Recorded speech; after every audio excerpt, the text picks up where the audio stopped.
A little over 44 years ago, I was late in the evening, it wasn't quite morning, but it was late at night, standing on the overlook over Snoqualmie Falls, and I asked this young girl to marry me, and it was a perfect strategy because it was late at night. There's no such thing as cell phones, and so she was probably standing there thinking, if I'm going to get home, I better tell him yes. And since she's a person of integrity, she couldn't back out of it later. So fortunately for me, she agreed to marry me. And so we've had 44 plus years together. So it's been great. But what you discover when you're in a relationship with someone for that long is that love comes in many, many different layers. And I remember someone interviewing Ruth Graham one time and asking her if she ever considered divorcing Billy Graham, and she said, I had never considered divorcing him, murder a few times, but never divorce. And so there are these stages that you go through as you develop, and you discover there are aspects and components to love that you never imagined before. And oftentimes in human relationships, people get to certain stages of love and they don't realize there's something more, and that one becomes old and stale, and so they just simply abandon it and go look for that early stage again and again, sometimes again and again and again, and never move beyond that to these deeper levels of love. Love is a fascinating theme, and it's our theme this morning. And of course, it is just woven all throughout the Christmas story, the theme of love. But it's a fascinating and interesting component of our human existence. People that study humans strictly as animals, or higher evolved animals, are really stymied by the concept of love. But it's not something that you regularly see in creation. In creation, you see animals who are instinctively protective of their species, and they will guard and protect and defend one another. They are protective of their young, but it's pretty rare that you can define what we would equate to what we experience as love. This past spring, there was a little junco that made a nest in a wreath on our front porch, and she raised a clutch of young, and they disappeared. She came back and she started another clutch of young, and something got on the nest and destroyed it and took whatever was there.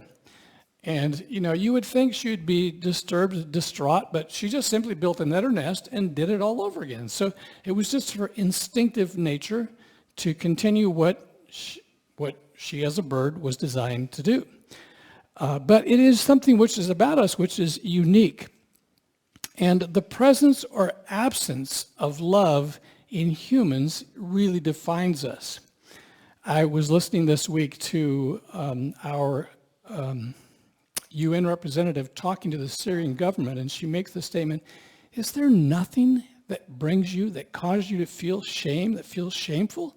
And she talked about the fact that they were killing children and civilians, and she was just overcome with the idea that there would be no shame in this government. And so love really is a defining characteristic of who we are as human. And when we talk about someone being inhuman, it is a reflection that they have not expressed love or they have withheld love.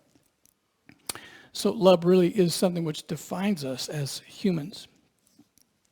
We all desperately long for love, and probably somewhat the amusing component of that happens during adolescence, which all of us either went through or someday going through, or maybe in the midst of going through right now. And when you're in adolescence, there is this overwhelming, powerful need or desire to be loved. And it just simply seems to define who your existence is. And we sort of refer to this, maybe it's sort of disparaging, but as an infantile level of love, because it's very egocentric. And people will do ridiculous things to get love. You see celebrities going around with these masses of people, and some of them actually are not adolescents anymore, but they're still acting like adolescents, and screaming. And what what they want is for this person of significance to make them feel significant. If somehow I can imagine this person loving me, then somehow that elevates me and makes me feel like I am valid, that there's some validity to me, there's some significance to me there. We know that love comes in many different layers, and there's a great story that I have actually preached to you before about the layers of love in Jesus' encounter with Peter after the resurrection. And he goes to Peter and he asks Peter simply, "Do you love me?" And Peter's response is, "Yes, you know I love you." And as you dig into that deeper, you discover a couple of Greek words for love there, which is agapo, which means a very, very deep, godlike form of love, and phileo, which is a friendship level of love. And Jesus asks Peter, "Do you agape love me? Do you have that deep, passionate love of God for me?" And Peter's very honest response is, "You know that I love you, phileo, as a very close, intimate friend." And then Jesus asks him again, and the same response, agape, phileo. And then finally Jesus says, "Phileo," and Peter says, "Yeah, phileo. That's where I am right now." And so the Bible clearly shows that there are different levels of love and that you can experience love to different depths, even in your own life and in the relationships that you have with other people. And as you grow and as you develop as a human, that must be a part of your existence. That growing in love must also be a part of who you are, and that is the development of you as a human.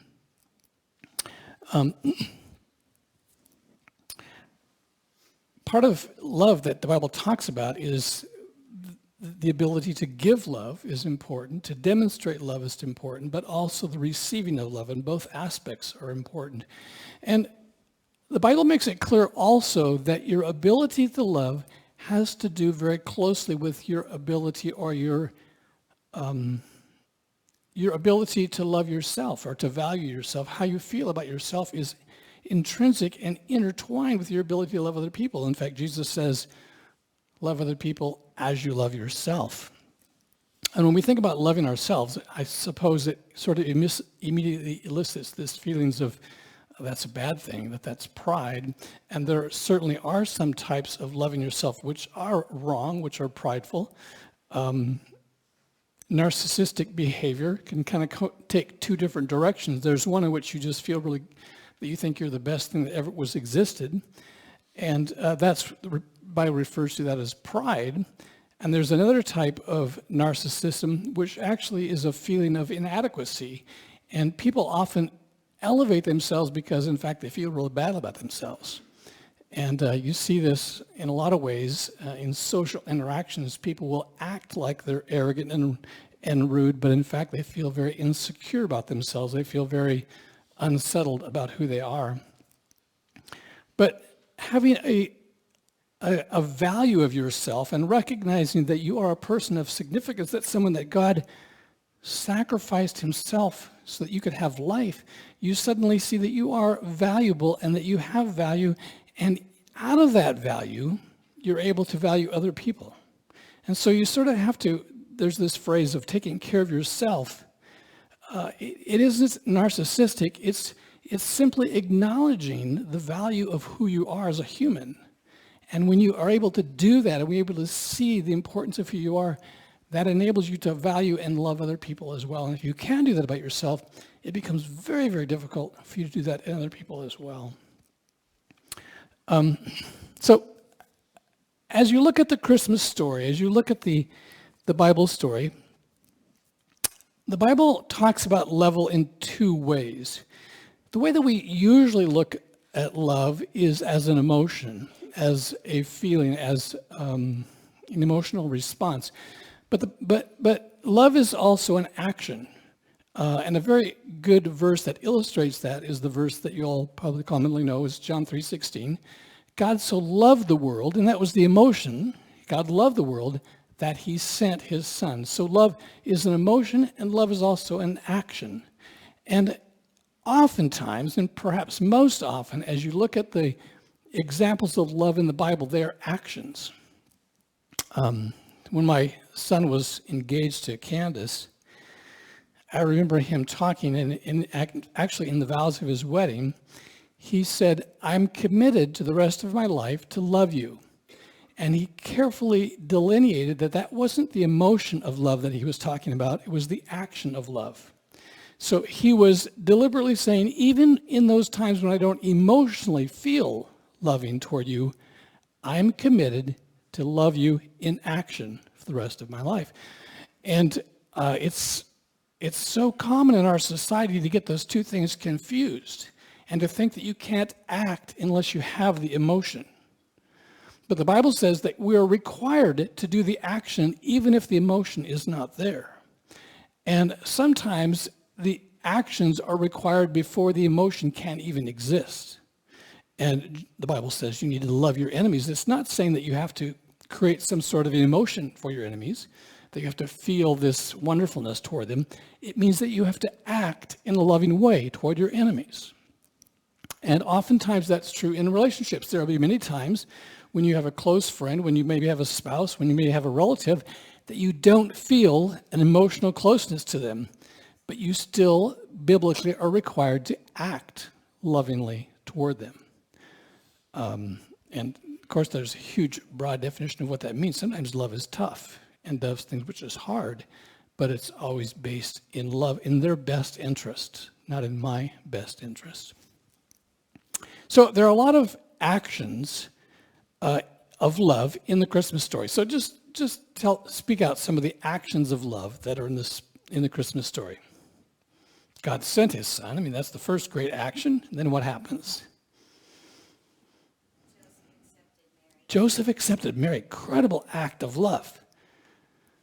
Didn't want to do that, but he was obedient and understood after the angel came to him. In fact, even before the angel came to him, his response was incredibly loving, wasn't it? Because he determined to put her away quietly when he was obviously horrifically embarrassed and humiliated by all this. Mary embraced God. Mary's willingness to have God do that. Yeah, action of love. What else? The way that Elizabeth received her. That's an amazing story. If you haven't read that part of the Christmas story, Elizabeth, John the Baptist's mother, her encounter with Mary. The wise men. Yeah, that's very interesting. Part of it. The fact that the wise men didn't go tell Herod like he was supposed to. Afterwards, at the end, that they left, went back a different way. They're obedient to the angel, and Janice. Strange little way that the innkeeper, even though he didn't have any room in his inn, did let them sleep in his barn. He felt that much. Right.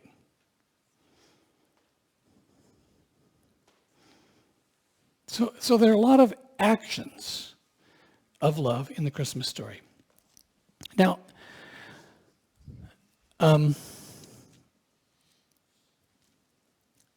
as we come to Christmas for us, one of the things that I think is very difficult for many people is the component of gifts. And let me just say for a minute something about that, because I think that there is, in my nature, and probably in some of yours, this rebelliousness that says, I hate the fact of someone requiring me to express my love in this particular way at this particular time. Anybody else can sort of, I kind of feel that same way. This sort of, I want to do it on my terms. I don't want someone else to say, this is how you have to express love in this particular way. But in that, I also recognize that there is some credible value to it. And let me sort of flesh out what I mean by that. When you're required to give a gift for someone, it requires you to know that person. If the gift is going to be meaningful, it requires you to know that person. And that takes a lot of time, a lot of effort, a lot of energy, a lot of investment on your part. I've heard many people say, I gave so-and-so a gift, and they put it in their closet and never even looked at it. Like, how dare they? And I'm thinking to myself, you know what? If you'd given them a gift that they really valued, they would want to have that gift every single day. That would be something that they'd want to incorporate in their life. They would love that. But you didn't know them well enough to give them a gift that was meaningful to them. And oftentimes we give gifts that sort of come from who we are. I remember one year when I was a young person giving my brother a toy that I desperately wanted to play with. That's why I gave it to him. I was so excited about him getting this toy, and I couldn't wait to help him open it. So the value in gift giving is it requires us to truly dig into the nature of a person and to find out what is it about this person that would really touch them. And sometimes it's not the gift that we think at all. It might be words. Some of those powerful gifts that you can give are to write someone a poem or a letter or a note and tell them all the things that you appreciate them. It might be time. I mean, there's a lot of different gifts that you can give that are non-traditional that could have a huge impact on people. So gift giving requires us to stretch ourselves in that particular area of loving someone. And, this is probably a message I should have given last August rather than 7 days before Christmas, but that's where it is. Let me tell you one other thing that I think is so important in the Christmas story and in the biblical understanding of love. The world wants to define us in a lot of different ways. They define us according to our success. They define us according to our status.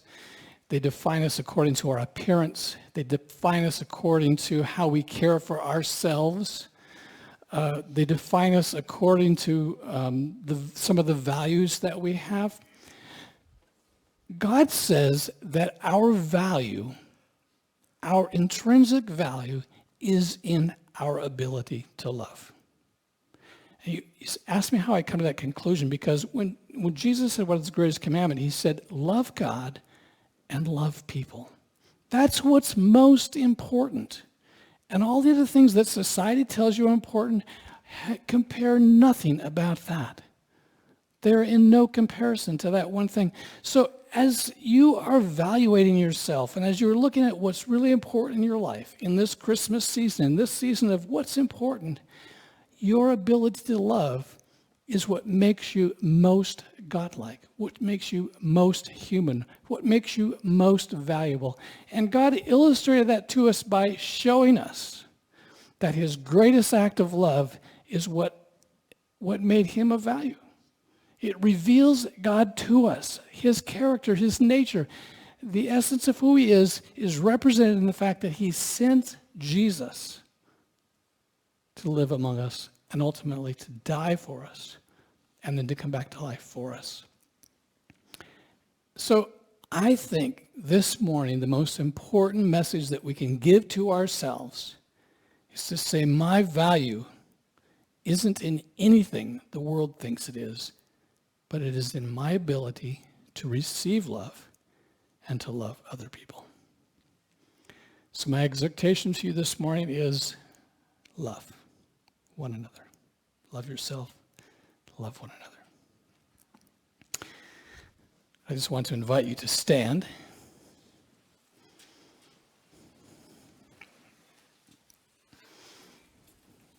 And let me give a benediction. May God, who so loved us that he sent his Son to be with us, may the God of all creation, the God of Christmas, so change your heart and mind that you may be a person who gives and receives love better today, better this year, better at this point in your life than you have ever done before. Amen.